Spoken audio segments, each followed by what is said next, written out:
Kam jirtu daawwattoota keenya kun sagantaa kallattiidhaan Torontoo Kaanaadaarraa isin darbaa jiru. Manni Torontoo Kaanaadaatti argamu sirna buka kitaaba hin gaabbu godhamaa jiru. Bifa kanaan bahuudhaan jawaarsifachuu akkasumas eebba kitaabaa gochuudhaaf bifa kanaan qophaa'ee eegaa jira.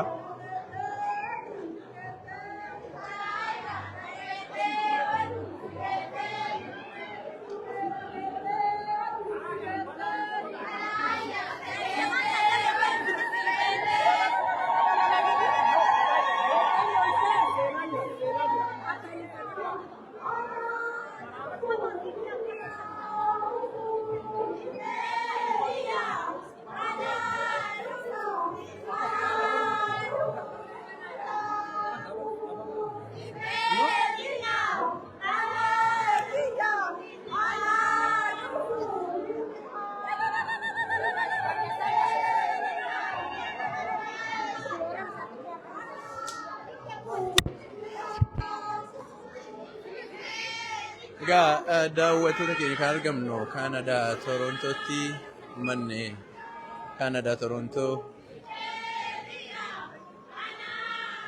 bifa bareedaa ta'een hayyuu isaanii goota isaanii simatanii sagantaa eebba Kaanaadaatti godhamuu jiru. Bifa kanaan bareedanii eegaa jiru.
sekarang nunggu kayak insya Allah. Si ayah bu, beri pak.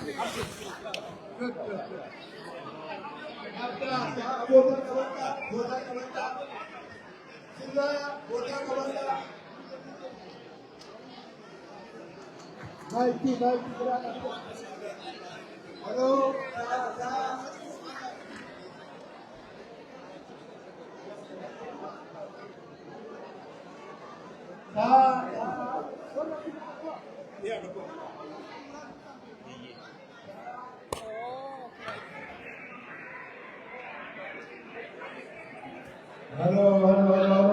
Hello, everybody. We are Toronto, Canada. Dr. Siraj Muhammad Hingapu. Apa kita Hingapu aja? Dr. Siraj Muhammad Toronto, Canada. Welcome to Toronto, Canada. Bagarufte. Baga simattan, baga simanne, baga gammanne, baga gammaddan. Amma kajiru Toronto, Canada, Dr. Siraj Muhammad Abba Kitaba, Hingapu jedhu barreessee maxxanse. Warri as dhuftan xiqqaa guddaan, dhiiraa dubartiin, shamarran, sabaaf sablammoonni bakka hundaa baga dhuftan, bulloon, joor, kaagartan kana baga dhuftan baga simattan, baga simanne. Oromo kitaaba Hingaabbu jedhu eebbisuu hingabbisanii hingabbinu eegasiihu maaliif hin fudhanna hin dubbisna kan warra namarraa nurraa hafe namaa biraafsina. Kanaafuu baga dhuftan baga gammaddan baga milkooyne baga milkooytan akkuma aadaa Oromootitti akkuma namoonni asirra deeman kun naa tattaa'aa gurra walii kennaa walaa dhageeffannu manguddoo bakka tanatti dhuftee sagantaa kana nuu saaqtu takkaahuu nuu bantu takkaahuu nuu eegaltu asitti nafeeraa manguddoo san kabajaa nuu simattanii namni lama dhiira namni tokko dubartii waliigalli nama sadii kun booranticha abbaa liibaan Abba Liban nuas bahidu ani godi itanse Abba Ibsa Abdulhamid Abdallah asnuba warra mana kana nusaaqu itanse obboleetti teenna kabajamtu Tahire shamarran bakka buute asnuba jara kana nusimattani degana plasin dade manguddoo kanaaf hamile manguddoo kanaaf akkuma aadaa qabnutti nagaa ooltanii ofirraa qabaatullee namni kun abbaa gadaati arra tabarooti yata salaatallee isa salaachise abditti isinii kenna. Galatooma bulloo Jawaar Mohammed baga nagaan dhuftee Torontoon si arguu keenya dura gammannee kanaaf akkuma aadaa Oromoo sanitti duraanii gartee eebban jalqabnaa kan akkuma aadaa Oromoo sanitti akkam jirtu Oromoo nagumaa Oromoon nagayaa Oromiyaan nagayaa Bari nagayaa Sayi nagayaa Tulaan Sallaan nagayaa Baddaan Sadeen nagayaa Harar Dirreen nagayaa Dirre Daawwan nagayaa Afran Qalloon nagayaa Baalee Gobbaan nagayaa Arsii Asallaan nagayaa Shawaa Finfinneen nagayaa Walloon nagayaa Gujiin nagayaa Ilubaabuun nagayaa Jimmaan nagayaa Oromoon hunduu nagayaa tokkummaan Oromoo ajabaatutti Oromoon biyyi Oromoo tokkummaan ajabaatutti tokkotaanuti jajjabaadha galatooma.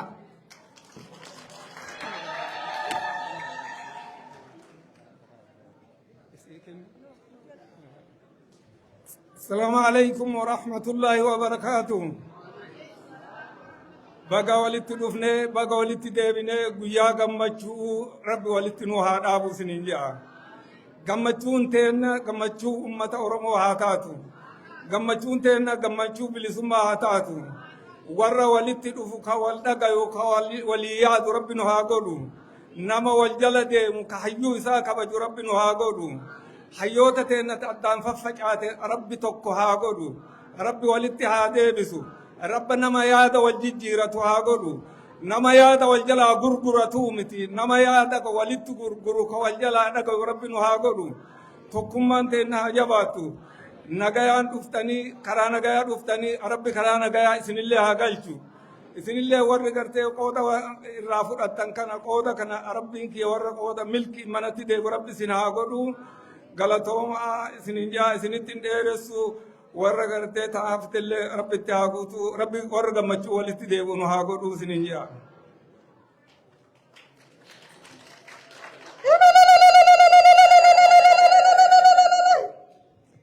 Duraan dursee galatooma wallahi galatooma ulfaadha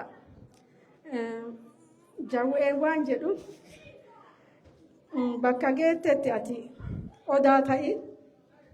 Hiddii ta'ee jedhaanii waa itti dhaamadha duraan dursee waa itti dhaamadha daqiiqa bishaan dubbadhaan irra laalina. Haawwatiis kutaa 11 jawwee kiyya si furufteerti kutaa 11 si jaalanna kasiif dhufe nuun odoo lufe malee akka ati nu jalatu qabdu sodhu warri dhiiraa ammoo jawwee bira nuu dhaabadha haawwati isiniin jedhe anaa miti jawwee bira nuu dhaabadha. Yoo dhaabachuu baattan eebbi kennaaf siinceen kenna isaa mansaara'a nu'uu hin jirraaf du'aayee goonaaf waaqa kadhannaaf galatooma isiniin jedhe haati teessan. Asirratti ammoo asuma dhadhamsiifnaa waan gizee hin qabneef asuma eebbifnaa daraararra eebbisa. Naaliisa namni yoo jiraate koottaa. Daraara asumatti isinirraa fidnee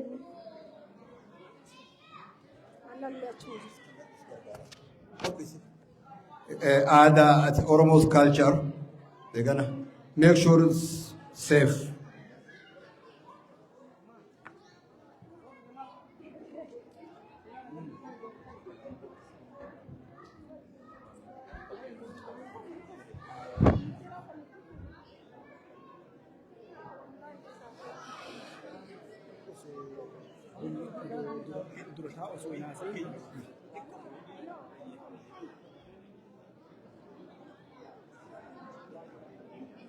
Amma gaadhaan dhamsiisaa jiranii waan aadaati waan aadaa Oromoon qabdu Orom dureedha akkasuma dura ofii dhandhamanii nama dhamsiisanii aadaa haaraatuni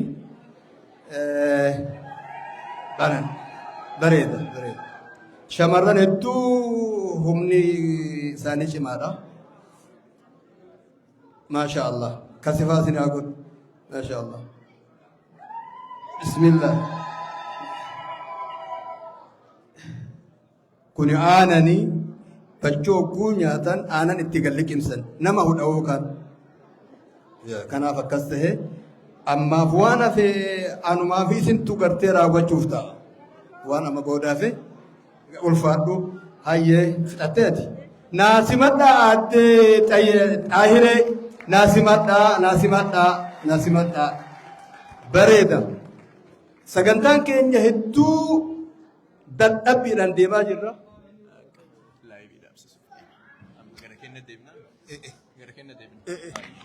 Egaa daawwattoota keenya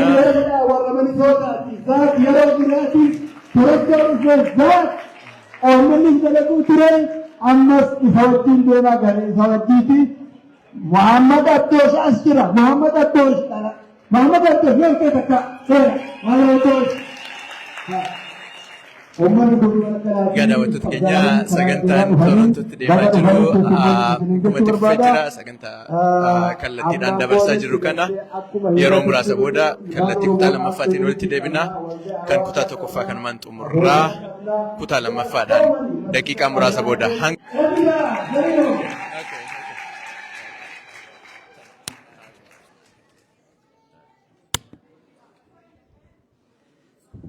Galatooma haasaan dheeressu Jawaar Baganagaan gara magaalaa Torontoo dhuftee utuu Noorz Ameerikaa dhuftee Torontoon ga'in deebi'uun sirrii miti jedhanii koreen yeroo gabaabaa keessatti sagantaawwan jiran kan biraallee dabarsanii Jawaariin simachuudhaaf waan koreen qindeessaniifis dursee koree sagantaa kana qindeessan maqaa keessan maqaa hawaasa Torontootiin galatoomaa jechuun barbaada. Itti aansuudhaan sagantaa qabame kana barsiisaa Saamu'eeliif qabamee ture.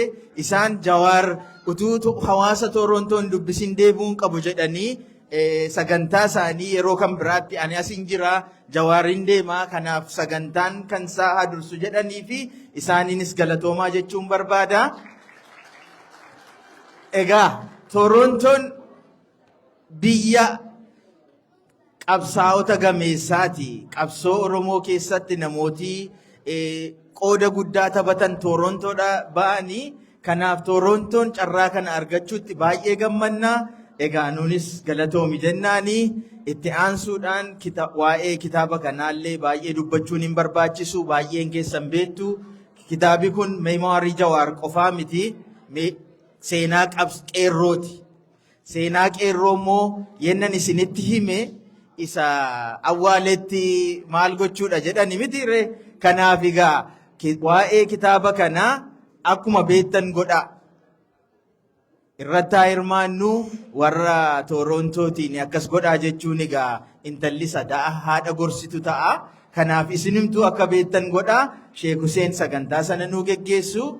Itti dabalataan namni Jawaariin faarsuu barbaadu, qeequu barbaadu, deggeruu barbaadu, mormuu barbaadu hundumtuu hin danda'ama. Garuu naamusa Oromummaatiin akka waltajjii kanaaf malutti yaada keessan ifaaf bilisaan isaaf dhiyeessaa. Dursinee amma gara Sheek Huseenitti dabarsaa. Galatoomaa baga nagaan dhufte Jawaar.